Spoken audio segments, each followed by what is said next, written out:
안녕하세요, 일렉트로캠입니다.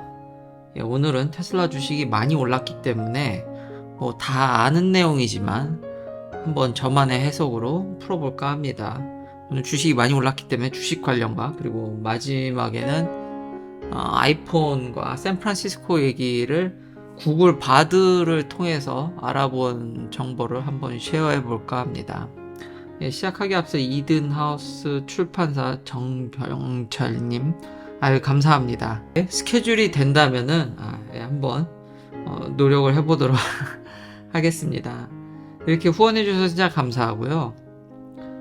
제가 이렇게 채널을 운영하면서 제 컨텐츠가 어떤 디스커션을 위한 거지, 그렇게까지 이걸 돈 주고까지 이렇게까지 하실, 그러니까 감사하죠. 그래서 꼭 이런 댓글은, 후원해주신 댓글은 꼭 확인하려고 하고요. 정병철님도 건강하시고, 제가 이게 휴가차 한국에 가는데 신기하게 갈 때마다 일이 터져서 잘 스케줄이 조정이 됐으면 좋겠습니다. 자, 주식 얘기로 넘어갈까요? 주식이 무려, 이 큰 주식이 10%나, 아직 1 트릴리언 달러에 다시 도달하지 못했지만 한번 깼었죠, 테슬라는. 그리고 지금 보니까 한 850 빌리언? 엄청나죠. 이 큰 주식이 10%나 오르다니. 이유는 모건 스탠리에서 도조 슈퍼컴퓨터를 얘기하고 테슬라의 이제 AI, 자율주행에 대해서 이제 언급을 했기 때문입니다. 이게 다 제가 지난 영상에서 정말, 저는 그리고 몸소 체험하면서 직접 보여드리고 있죠. 그리고 그 원리라든지 좀 AI를 이해하려는 쪽으로, 그나마 좀 연구자 입장에서 이미 수십 편이 뭡니까? 수백 편으로 얘기를 했는데, 다 아는 얘기가 아마 모건 스탠리가 인정했다는데 의미가 있는 것 같습니다. 그러니까 모건 스탠리의 보고서는 뭐 제가 한 얘기 뭐 그대로인데, 그래도 이제 메이저 월가에서 이걸 주식의 타겟팅 프라이스를 굉장히 높게 잡았다. 한 400달러인가 그럴 겁니다. 그리고 도조 슈퍼컴퓨터의 밸류를 엄청 높이 이제 주면서 이미 알고 있는 데이터를 통한 이 트레이닝이라든지, 그리고 서비스적인 이걸 가지고 자율주행 라이센싱이라든지, 마치 아마존 클라우드 같은 그런 휠을 연상시키는, 여기서도 이제 돈을 엄청 벌 수 있을 거라는 얘기죠. 익히 아는 내용입니다. 익히 아는 내용이라서 이거는 그냥 살짝 언급하고, 다른 분들도 이걸 자세히 이 보고서를 풀어드렸기 때문에, 다만 이게 예상 연수가 2030년 Beyond 2030입니다. 2030. 멀죠? 거의 지금으로 치면은 뭐 7년, 6년 뒤인데, 제가 늘 얘기하는, 이제 그때 가봐야 아는 얘기죠. 이런 얘기면은. 근데 제가 하는 얘기는 현재, 그러니까 이 방향 말고 다른 어프로치가 있냐라는 것과 현재 경쟁사가 있냐라는 거죠. 그러니까 이 방향이 맞는데, 그 테슬라를 유력하게, 이게 된다고 저도 100% 보장은 못하겠지만, 지금 주변을 눈 씻고 찾아봐도 아니 이걸 해주는 회사가 없단 말입니다. 이렇게까지 수직 계열화 해가지고 지금 아주 최선단 3나노 이런 걸로 안 만들어도 자기들이 소프트웨어를 짜기 때문에 뭘 해야 될지 정확히 알고, 어떤 하드웨어에 어떻게 옵티마이즈를 해야지 이게 최상의 성능이 나오는 걸 알 수 있기 때문에, 그렇게까지 선단 공정을 아직 쓰지 않아도, 뭐 중국이 그 난리나 뭐 7나노 대 언저리에서 해도 충분히 좋은 성능을 할 수 있기 때문에, 항상 범용성을 희생하면 성능을 극대화할 수 있습니다. 다른 빅텍은 테슬라만큼 아직 이렇게 엔비디아에 흠집낼 정도도 트라이를 못하는 이유가, 하려고는 하지만 범용성이 줄기 때문입니다. 그 빅텍은 여전히 어느 정도 제너럴라이즈된 AI를 생각을 하기 때문인데, 테슬라는 일단은 첫 번째 목표가 자율주행이라는 자기 플랫폼에 맞는, 이걸 어떻게든 트레이닝 하는데 전신전력하고 있기 때문에 목표가 아주 크리스털 클리어하다라는 거죠. 그리고 이런 AI 트레이닝을 하려면은 이거 쉽게 뺏길 수 있는 게 아닙니다. 절대로.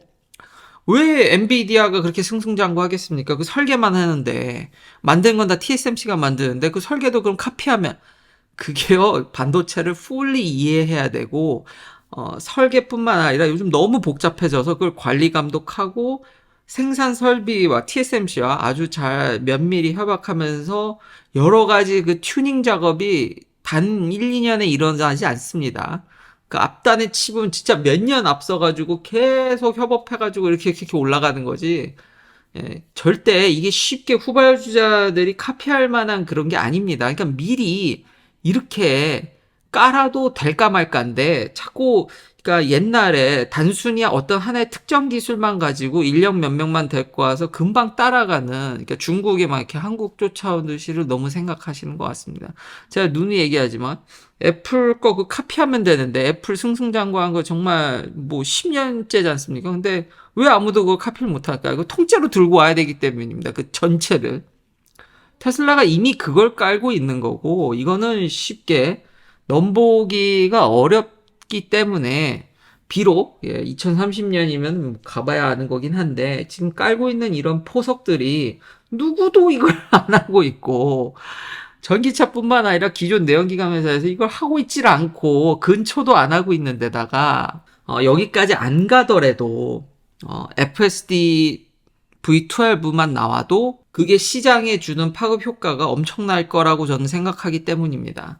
테슬라 차량 가격이 계속 이제 방어가 된다는 쪽에 저는 쓰는 이유가 무형의 가치를 계속 더해주지 않습니까? 물론 지금은 높은 금리 때문에 역시 그거에는 이게 방어가 쉽진 않구나라는 걸 저도 이번에 깨달았습니다만 여전히 테슬라는 계속해서 그 포텐셜이 있기 때문에 지금은 워낙에 그 매크로 압박을 엄청 받기 때문에 모델 X를 엄청 가격을 깎아서 저도 그렇게 주문하게 만드는 상황까지 갔지만 V12 일론 모드라고 불려지는 정말 소규모 저같이 FSD 베타를 엄청 오래 써서 이미 검증된 사람들 저 아니더라도 저보다 더 검증된 일부 베타 유저들한테 정말 손 놓고 아니면 하이에서는 이제 전방만 봐도 됩니다만 서비스 해줘도 사람들 미쳐서 혹시 나도 그걸 쓸 수 있지 않을까 해서 그쵸. 그리고 점점 결국 정식 런칭을 하려고 하니까요.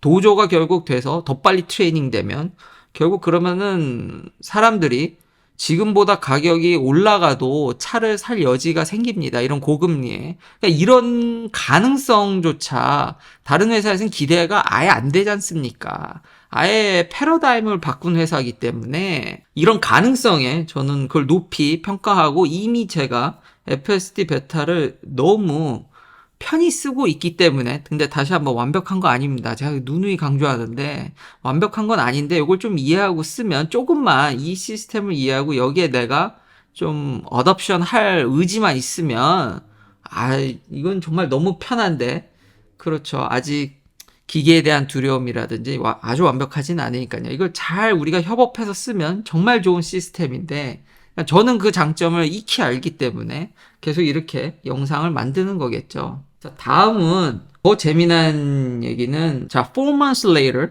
고작 4개월 뒤에 이 개발 시작한 지 그러니까 굉장히 빠른 속도로 FSD를 계속 증진시키고 있다라는 거죠. 저 예전에 사거리에서 이게 좌회전이 될까라고 해서 그것만 돼도 엄청나게 뒤로 자빠졌지 않습니까?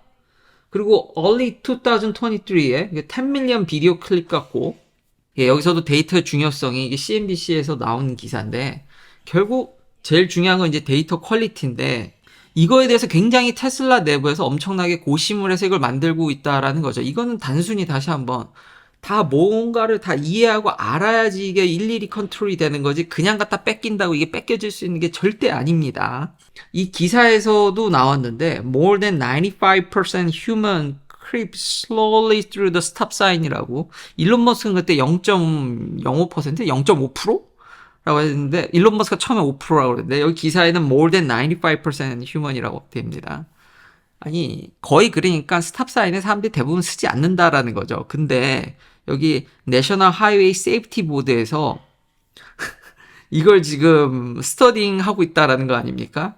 그러니까 셀프 드라이빙 카가 거기서 그냥 이렇게 쓰는 척하고 가도 되는지에 대해서 그러니까 확정된 건 아니지만 그것에 대해서 스터디를 그러니까 처음으로 이런 정부 기관에서도, 그러니까 그러니까 아주 확정됐다는 게 아닙니다. 그렇다고 여기서 뭐 발표한다고 해서 이게 다 100% 확정되는 건 아니지만, 자동차라는 거는, 우리가 운전하는 거는 큰 룰에서 대응의 문제인 거지, 지금 룰대로 룰 베이스로 안 움직이지 않습니까? 제가 누누이 얘기하는 거지만. 그리고 각자 룰 베이스로 움직이지 않기 때문에 그게 서로 상호작용을 주기 때문에 대응을 해야 되는 건데, 그 얘한테 굉장히 피곤하고, 이건 코에 걸면 코골이고 귀에 걸면 귀걸이인 상황을 뚫고 지나가야 되는 건데, 그만큼 운전하는 게 이제 어려워졌다라는 거를 처음으로 정부 기관들도 이거 자기들도 이제 깨닫는 거죠. 그러니까 한번 이거 스터디를 해볼까라는 시도. 근데 아주 작은 시작입니다. 이게 뭐 그렇다고 해서 다시 한번 이걸 이제 허용한다라는 게 절대 아닌데, 이런 스터디도 같이 가면서 우리 모두 사회적 합의가 갈 수 있는 토대를 만들어가고 있다라는 것에 저는 큰 밸류를 주는 거고, 이걸 시작하게 한 게 테슬라라는 거죠. 테슬라가 이렇게 차를 엄청 뿌려대고 이런 걸 보여주지 않았으면은 이걸 우리가 고민했겠냐라는 거죠. 그리고 여기 데이터 문제, 이게 뉴욕 버팔로 위주로 아주 근데 좋은 데이터를 얻기가 무지무지 어렵다라는 얘기들, 그리고 버팔로 베이스라는 얘기가 나와서 여긴 줄 알았는데, 캘리포니아인 줄 알았는데, 아무래도 레이블링 하는 사람들이 그 뉴욕 버팔로로 옮겼다고, 과거에 그 오피스를 그쪽으로 좀, 여기 오피스를 셧다운하고 그쪽으로 좀 옮긴 영향이 좀 있는 것 같습니다. 그러니까 여전히 태깅하는 게, 여전히 오토 라벨러가 있어도, 그게 제가 예전에 진짜 이 관련 프로젝트를, 이런 AI 관련 프로젝트 해보지만 정말 데이터가 토 나옵니다. 그게 진짜 쉽지가 않습니다. 근데 이런 걸 고민해야지만 이걸 매니징을 할 수가 있는 거고, 계속해서 끊임없이 우린 발전을 해야 되는데, 이 원리와 이런 이해도가 있는 인재들을 모으지 않으면은 이걸 할 수가 없습니다. 단순히 이건 후발주자가 할 만한 게임이 아닙니다. 그래서 제가 2030년, 그러니까 저도 동의합니다. 로보택시 이거 쉽지 않아요. 이런 상황들 때문에. 그래서 제가 그렇게 긍정적으로 로보택시를 보진 않지만, 그럼에도 불구하고 테슬라가 실제 운전자들한테 줄 수 있는 도움이 무지막지하고, 그러면서 플러스 이 회사가 이것만 하는 게 아니지 않습니까? 에너지, 그리고 생산 혁신, 가격 계속 후려치고 있지 않습니까? 싸게. 그렇지만 그러면서 무형의 밸류를 나중에 엄청나게 얹어줄 수 있는 포텐셜도 있어서, 그래서 초반에 이제 코로나 때는 다들 테슬라뿐만 아니라 다른 회사 중고차 가격도 미쳐서 테슬라 가격도 미쳤지만, 지금은 그렇지가 않죠. 그래서 저도 특히 모델 S는 타격이 큰데 그래도 만족도가 높으니까, 탄 데다가 싸지니까 저도 모델 X를 주문하지 않습니까? 이런 좀 포괄적인 이해도가 좀 쉽지 않아서 서프라이즈 에브리원이죠. 그리고 반대로 얘기하면 많은 사람들이 이거를 좀 이해를 하기가 어려운데, 이제 월가나 이제 메이저 애널리스트들이 본격적으로 이걸 인정하면서 오늘 주가가 이렇게 뛰게 되는 상황이 오는 것 같습니다. 근데 워낙에 고금리 여파가 크기 때문에, 과연 테슬라가 이걸 어떻게 뚫어 나갈지. 그러니까 아마 더 금리를 한 번 더, 당장은 아니지만 올해 안에 한 번이라도 인상하게 되면 자동차 시장에 미친 여파가 엄청 크죠. 이자 부담이 크니까. 근데 테슬라라면은 FSD12을 빨리 런칭을 하고 사람들한테 뭔가 이걸 구매 욕구를 자극할 만한 다른 소프트웨어적인 면들을 충분히 제공할 수 있는, 그 일론 머스크의 이해도가 참 높은 게, 비디오 게임의 이 without a score, 스코어가 없으면 보링하기 때문에 세이프티 스코어를 만들었다는 거 아닙니까? 그 사람들이 좀 잘 따르게 하는 것도 고려를 하기 위해서. 참 대단한 사람인 것 같아요. 공학적인 면들, 머신러닝에 대한 이해뿐만 아니라 거기까지 다 생각해서 이거를 짜고 있다라는 거죠. 어떻게 하면 소비자한테 직접 이게 좀 파급 효과가 있게끔, 기술만 생각하는 게 아니라, 저도 누누이 많이 실수하는, 기술만 생각하는 게 아니라 소비자들한테 파는 것까지 고려를 하기 때문에, 옛날에는 선진국들이 기술만 개발하고 요런 부분에 이제 좀 소홀히 해서, 그래서 그때는 그 기술만 카피해서 시장에 같이 기술로 경쟁하니까 후발주자들이 유리했는데, 지금 선진국이나 앞에 선도하는 기업들이 아예 소비자들한테 팔아먹을 것까지 고려해가지고 다 들어오기 때문에, 이거는 쫓아오기가, 그래서 먼 미래임에도 불구하고 저도 이때쯤 가야 되지 않을까, 로보택시가. 지금 여기 미국 하이웨이에서 FSD12를 쓰게 되면서 하이웨이에서 손 잡지 않으면 지금 GM 슈퍼크루즈나 뭐 그렇게 다 서비스를 하고 있으니까요. 포드도 그렇고. 근데 그거보다 테슬라가 더 나면 낫지 부족하지는 않거든요. 그런 게 직접적으로 보여지고 조금 더 나가서 시내에서도 일부 구간에서 그렇게 손 놓고 전방만 주시해도 다녀도 짧게 또 아이폰 얘기를 해보면 지금 중국에서 아이폰을 뭐 못 팔게 그러니까 중국 정부가 사이버 시큐리티 때문에 이제 뭐 거기에 관련된 사람들은 아이폰을 못 쓰게 못 갖고 들어오게 뭐 그런 얘기가 있어서 아예 타격이 있는 거 아니냐 하해를 밀어주려는 거 아니냐 제 생각에는 그 정치적 제스처가 결론이고요. 구글 바드 AI에 이렇게 물어보니까 in the traditional sense로 그러니까 광범위하게 아이폰을 막는 게 아니랍니다. 그러니까 일부 그리고 어차피 저런 정부 고위직은 또 특별한 앱을 써야 되기 때문에 제 생각엔 아이폰이 그렇게 팔렸을 것 같진 않고요. 그러니까 정말 센시티브 에리어에만 이제 아이폰을 막은 건데 그러니까 미국에 대한 어떤 제스처죠. 정치적 제스처고 항상 이 리스크는 옛날부터 나왔지 않습니까? 그러니까 애플이 중국에서 좀 힘들 거다. 그 얘기는 정말 정말 많이 나왔는데 여전히 좀 그럼 고점 대비 한 10% 떨어진 건가요? 조금밖에 안 떨어졌죠. 그 영향이 있어서 좀 내려왔는데도 예, 여전히 역사상 보면 계속 높은 구간에 있죠. 애플 주식 보면은. 이거를 테슬라가 굉장히 벤치마킹을 전 잘했다고 생각을 합니다. 지금 폭스콘 장저우에 있는 거기에 30만 명 정도가 아이폰 만드는데 일한다고 합니다. 그러면 여기 가족들도 있을 테고 이걸 이분들을 상대로 음식 장사라든지 그 주변 상권이라든지 그런 분들도 있을 테고 그리고 하청이라든지 관련 부품 업체들까지 하면은 중국에서 애플이 차지하는 어떤 생산 그리고 특히 대부분 수출하죠. 많이 이제 중국이 아닌 데다가 공장을 지려고 많이 노력을 하고 있지만 아직도 메인은 중국입니다. 그러면 과연 애플을 너무 목을 죄면은 무슨 일이 벌어질까요? 지금 중국 경제가 안 좋은데 자기 발등을 자기가 찍는 거 아닐까요? 여기 만들어진 폰들이 해외로 많이 여전히 수출이 되는데 물론 애플이 자꾸 해외에다 이제는 조금 이전하려는 모습도 보여지지만 거기다가 지금 애플이 중국에서 만만치 않게 팔더라고요. 그런 마켓시어 같은 것도 물어보니까 최대치는 한 24%였고 in the second quarter of 2023에는 24%였네요.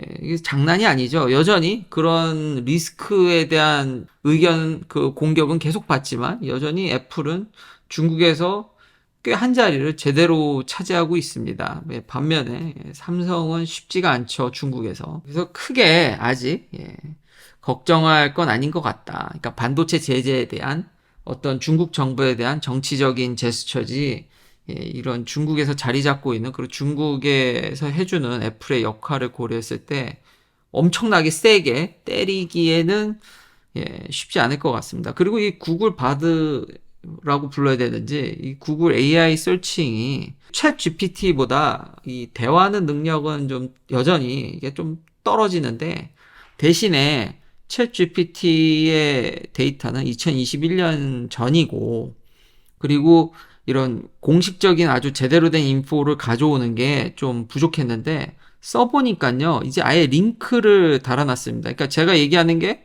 info quality may vary라고 써 있습니다. 그러니까 틀릴 수도 있고 그렇긴 한데 여기 링크를 달아줘서 이걸 클릭을 하게 되면은 이 링크된 기사라든지 데이터를 직접 좀 더 제가 볼 수 있게 돼 있더라고요. 그래서 좀 더 크로스 체킹을 할 수 있게 해주면은 이 검색 엔진으로서 좀 쏠쏠한 것 같다. 진짜 잘 만든 것 같다. 요거는 괜찮은 시도다. 이렇게 AI가 정보 찾는데 도와주지 않습니까? 기존의 서칭이 아니라 이거를 잘 올가나이즈 하는 것도 데이터 맨날 잘 찾아봐야 뭐합니까? 이걸 잘 정리하지 않으면은 이해하기가 어려운데 AI가 이렇게 묶어가지고 이거를 트렌드를 만들어주니까 보기가 너무 좋더라고요. 그리고 댓글에 보니까 진짜 샌프란시스코가 힘드냐 그런 의견도 있어서 그거까지 찾아본 거죠 제가. 맞는데요. 저도 몸소 가서 느껴보면은 그 텐덜로인 안 좋습니다. 예. 그 영상이 거짓된 건 없습니다. 슈카님도 그렇고 뭐 이렇게 쓰여진 그 거리 영상이 뭐 잘못된 건 없습니다. 그러니까 샌프란시스코 안 좋은 거는 맞는데요.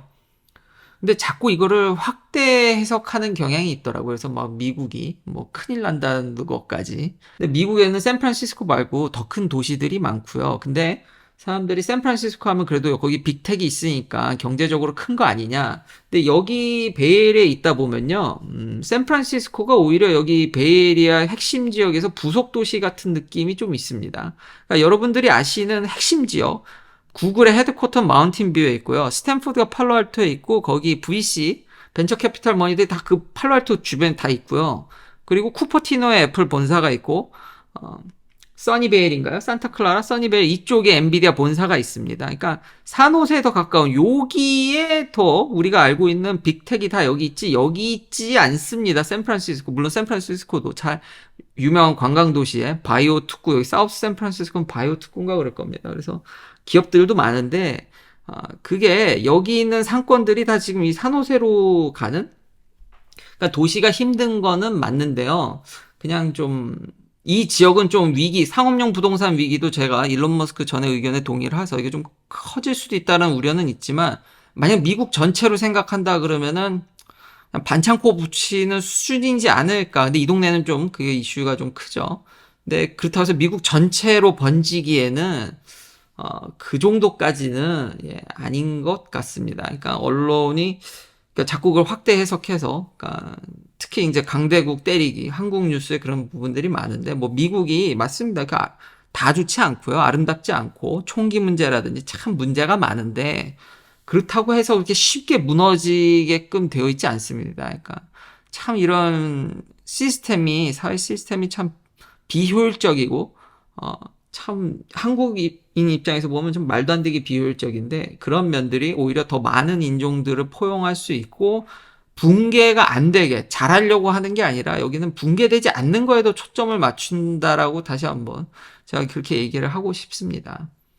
그리고 많은 사람들이 샌프란시스코와 연관돼서 이제 실리콘밸리는 끝났다. 뭐 그런 얘기도 많이 하는데요. 구글 AI가 여전히 still the world most popular tech hub라고 얘기를 합니다. 그러니까 성장성이 옛날에 비해서 폭발적이지 않다라는 거지 여기의 인프라는 아직은 압도적입니다. 근데 그렇다고 문제가 전혀 없다는 게 아닙니다. 미친 렌트 비용, 집값, 물가 여기 있다가 한국 가면 정말 말도 안 되게 상대적 체감을 할 수 있죠. 여기는 다 미쳐버렸기 때문에 그런 문제들이 있지만 여전히 인프라, 이 빅텍을 서포트하는 그 인프라는 여기 있다가 이제 추격하는 도시들이 있죠. 텍사스 어스틴이라든지 실제로 프레몬테는 테슬라 공장이 있죠. 그리고 AI 헤드쿼터는 여기 팔로알토에 있습니다. 근데 이제 본사는 텍사스로 갔죠. 오라클도 그렇고 여기 있다가 다 간 회사들인데 그래서 이제 많이들 텍사스 어스틴이나 이렇게 이주를 했는데 거기 이제 가신 분들의 이야기를 좀 건너 들으면 아직은 물가도 싸고 좋은 면도 있지만 아직은 여기와의 격차가 상당하다고 볼 수 있겠습니다. 근데 거기는 계속 고속 성장을 하는 데고 여기 이제 성장성이 죽었죠. 그건 사실입니다만 아직 격차가 상당한 것으로 보여집니다. 그러니까 뭐 그 부분을 확대 해석하면은 끝났네라고 얘기할 수는 있지만 아직 후발주자들이 여기까지 올 수 있을지도 미지수긴 합니다. 가봐야 하는 거겠죠. 왜냐하면은 거기도 그렇게 많은 인력들이 들어가게 되면서 집값이 올라가고 있기 때문입니다. 그러니까 같은 문제를 과연 샌프란시스코나 이 베이에리어가 겪고 있는 같은 문제를 피해갈 수 있냐라는 데는 좀 의문이 거기도 비슷하게 겪지 않을까. 그렇기 때문에 그 격차가 얼마큼 좁혀질지가 이제 관건인 것 같습니다. 그러니까 망하진 않는다라는 거죠. 그러니까 꾸역꾸역 미국은 어떻게든지 그냥 굴러가는 이런 거를 더 걱정하기보다는 한국의 저출산이 더 크다고 보여지거든요. 한국은 그게 맞으면 나라 전체에 진짜 영향이. 근데 그러면은 답도 없는 문제라서 그렇다고 하는데 지금 이 동네에 있는 많은 이 빅텍 기업들이 지금 테슬라의 FSD V12도 그렇고 답도 없는 문제에 이렇게 미친 듯이 저를 비롯해서 여기 연구하시는 분들이 다 원래 답이 없는 문제를 골머리를 앓고 엄청난 돈과 많은 똑똑한 인재들을 불러다가 그걸 매일 고민해서 겨우겨우 성공한 애들만 망한 애들도 많죠. 근데 성공한 애들이 여기에 이렇게 자리를 잡는 겁니다. 그러니까 중요한 건 어떤 문제든지 간에 다 답이 없습니다. 답이 있으면은 다 이미 정치인들이 그렇게 나쁘지 않습니다. 그거 다 해결하고 해법을 내놓고 그거 해결한다 그러면은 사람들이 얼마나 리더로서 칭송하겠습니까? 다 세상에 닥친 문제는 차근차근 오래 많은 리소스를 투여해서 해결해야 될 문제지 당장 그렇게 쉬운 답이 보이는 문제는 없습니다. 있으면 누군가 그걸 해결했겠죠. 단지 좀 이런 얘기 한다 그래서 가슴 아파하지 마시고 최소한 나라가 분열되지는 않고 그 문제에 대해서 심각성을 인지하고 다 같이 한 뜻을 모아서 해결할 의지만 보이더라도 전 지금 늦지 않았다고 봅니다. 당장은 안 보이겠죠, 답이. 근데 차근차근 한 스텝 한 스텝 테슬라 FSD처럼 하나하나 버전업 해가면서 이게 되는 거지. 이걸 한 방에 다 하려고 하니까 답이 안 보이는 거죠. 하나하나 하면 저는 결국 길이 있다고 보여집니다. 여기 그렇게 해서 다 살아남은 회사들이 다 한가닥 해서 여기 다 이렇게 눌러 앉아 있는 거고. 그러니까 그런 식으로 접근을 하셔야지. 지금 당장 딱 보면, 당장 보면 답이 없죠. 근데 그렇다고 해가지고 그거를 언급도 안 하고 뻔히 잘못된 게 뻔히 보이고 있는데 기분 나쁘니까 얘기를 그러면은 더 안 좋습니다. 힘들더라도 한 뜻을 모아서 분열하지 말고 차근차근 지금이라도 나아갔으면 좋겠습니다. 긴 영상 시청해주셔서 감사합니다. 다음도 테슬라 관련 이야기들로 찾아뵙겠습니다.